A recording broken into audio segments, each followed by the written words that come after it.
கர்த்தர் ஏதாவது ஒரு இடத்துல வேறு பிரிச்சு யாரை விட்டாவது கொண்டு வராரா, அது சாபம் அல்ல, அது ஒரு ஆசீர்வாதம். அப்படி கர்த்தர் கொண்டு வந்துட்டாரு, உங்களை யாரை விட்டு பிரிக்கிறாருன்னா ஒரு நாளும் வருத்தப்படாதீங்க. கர்த்தர் உன்னை எதுக்கோ பழக்க வைக்கிறார், எதையோ சொல்லிக் கொடுக்க விரும்புகிறார்.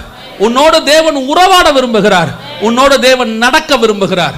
நம்ம காட மாதிரி சென்சிட்டிவான காடு உலகத்துல ஒருத்தர் கூட கிடையாது. அவர் பழக ஆரம்பிச்சார்னா ஒரு வயலின் கிட்ட பழக்கூட மாட்டார். அவர்கிட்ட அப்படி ஒரு சுபாவம் உண்டு. அவர் அதனாலதான் என்ன செய்வார்னா, அவர் ரொம்ப க்ளோஸ் ஆக ஆக உலகத்தை தூரப்படுத்திக்கிட்டே இருப்பார். நான் இதை அனுபவிச்சதை சொல்றேன். தேவனோட நீங்கள் அதிகமாக நெருங்க தொடங்கும் போது உலகம் தானாகவே தூரம் போகும். அவரே அனுப்புவார்.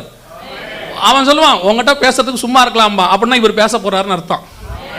இவர் பேச வந்துட்டாருன்னா எல்லா வயலையும் ஓராம்பாரு.